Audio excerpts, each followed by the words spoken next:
家好，歡迎光臨靈異客棧。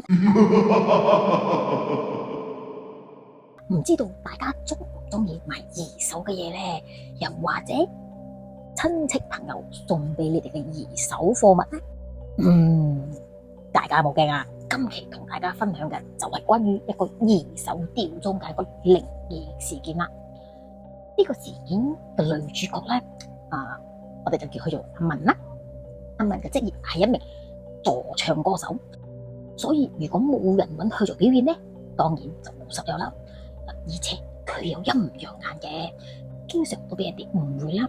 佢嘅事業運一直都唔係好好嘅。當然啦，陰陽眼嘅人等於唔係正常嘅人，所以睇到嘅嘢都有少少唔正常啦。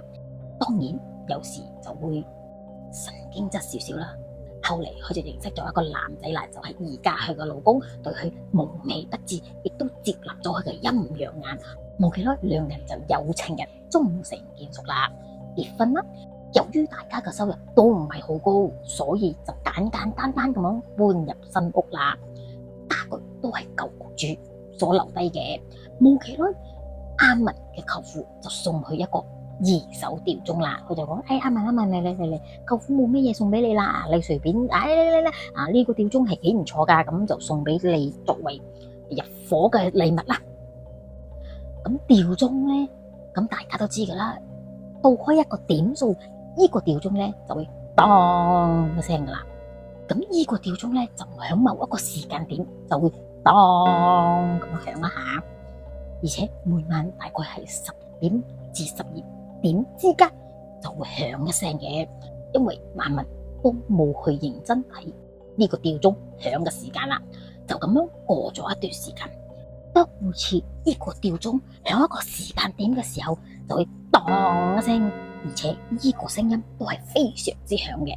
每次當呢個吊鐘響嘅時候，阿文都會嚇到成個人跳起。就咁樣過咗一段時間啦，阿文懷孕了。響阿文懷孕期間，某一日，阿文一個人響屋企嘅時候，咁樣做完表演翻嚟，當然係梳洗啦。就經過呢個吊鐘嘅時候，呢個吊鐘就突然之間當一聲響起啦，嚇到阿文成個人彈起啦。然之後發現佢嘅下體濕濕嘅，向自己嘅身體嗰邊睇啦，發現佢嘅兩腿之間就流緊血。咁佢就立即打電話俾佢老公翻嚟送佢去醫院啦。經過醫生嘅檢查，雖然呢個細路仔保住咗，但係都仲係要小心。當然阿文就需要留院啦。阿文個老公就非常之擔心啦，就叫阿文不如先住幾日醫院睇下情況點樣啦。由於阿文考慮到醫療費嘅關係，阿文就覺得其實佢嘅身體已經恢復得8899啦，不如就同老公提議話翻屋企休養啦，佢會小心嘅。畢竟家境都唔係好好，醫療費又幾高。啱啱開始嘅時候咧，阿文嘅老公係反對嘅。後來經過阿文嘅保證，會小心，暫時唔會去出 show 表演之類嘅啦。老公睇到阿文嘅苦苦哀求，就只好答應啦。過咗幾日之後，某一個夜晚，當阿文又經過個吊鐘嘅時候，嗰個吊鐘有咗當一聲響起啦。又唔知是否係咪真係呢個吊鐘嘅原因呢？阿文又再一次下體流血啦。當然呢個時候佢老公係喺屋企嘅，就嗱聲將阿文送到去醫院啦。但係今次就冇咁好彩啦，呢個 BB 仔保唔住，BB 就咁樣冇開啦。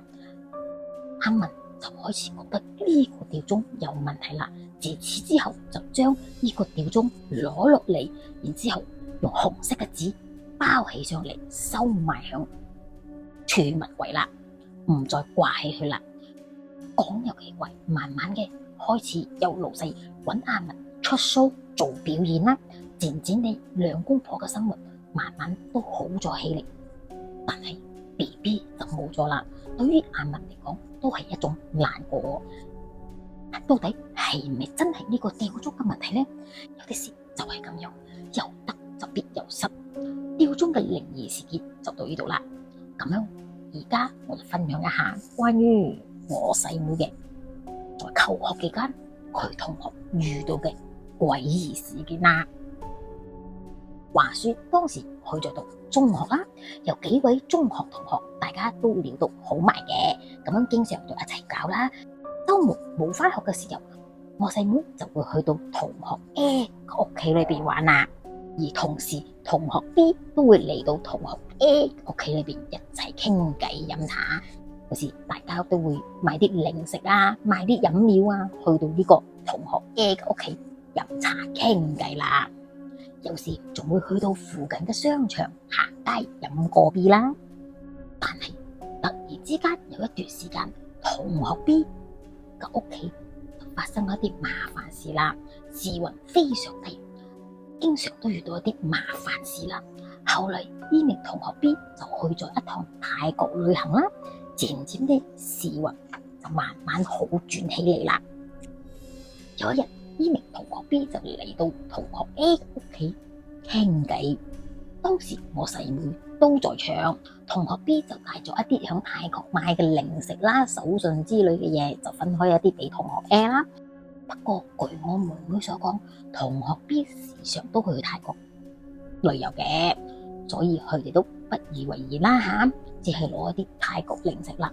咁同學 A 就把同學 B 俾佢個包手信放響一邊啦。就從嗰個時候開始，同學 A 個屋企就經常發生一啲異常啦，例如屋企人經常都疾病啦、發燒、感冒之類嘅啦。因為佢屋企有養狗嘅，狗們經常打交，而且仲打到遍體鱗傷咁樣，非常嚴重噶。仲有養一啲雞之類嘅嘢啦，都有異常。好明顯嘅就係家嘈屋閉，家犬不寧。而我妹咧，當時只嚟到同學 A 嘅屋企，到咗夜晚就經常就發燒啦。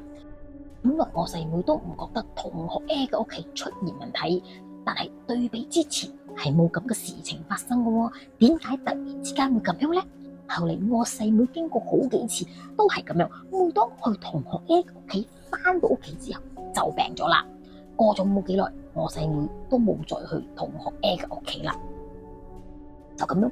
過咗一段時間，某一日同學 A 在掉垃圾嘅時候，唔小心就俾一塊破嘅玻璃劃傷，傷口仲好深添，仲必須要連針先至可以。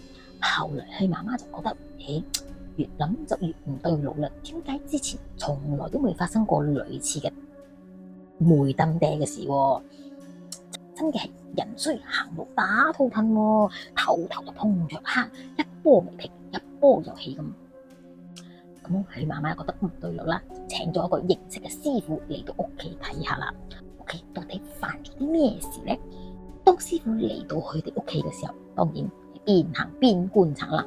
突然之間行到客廳嘅時候，就指住一包嘢，就講啦：裏邊有一個唔屬於呢度嘅嘢，立即去睇下。佢媽媽就立即打開個塑膠袋，結果係發現之前同學 B 從泰國帶嚟嘅手信啊，裏邊仲有一個熊貓。師傅就話：係啦，就係呢樣嘢，立即將佢還翻俾嗰個主人。呢樣嘢唔可以掂。同學 A 就立即打電話俾同學 B， 問佢點解要放呢個嘢喺佢屋企，立即將佢帶翻去。後嚟佢哋屋企就慢慢冇再發生之前嘅異象啦。聽我妹妹講，同學 A 又把嗰個熊貓打開睇睇裏邊係咩嚟噶啦。我妹就形容講係好似一個牌之類嘅嘢，裏邊有啲油啦，有啲不知名嘅嘢啦，佢都睇唔出係咩嚟嘅。咁當我妹妹形容俾我聽嘅時候啦，我就猜應該就係一個陰牌啦。不過我就唔清楚同學 B 到底係咩嘢心態啦，點解要將嗰個陰牌放響同學 A 屋企？所謂害人之心不可有，所以我哋真係要時時警惕自己，唔要過於相信他人。所謂防人之心不可無啊！今期嘅分享就到呢度啦，大家要記得啊，寧可信其有，不可信其無嘅心態啊！但係熟不熟就由你啦。我哋下期見，拜拜。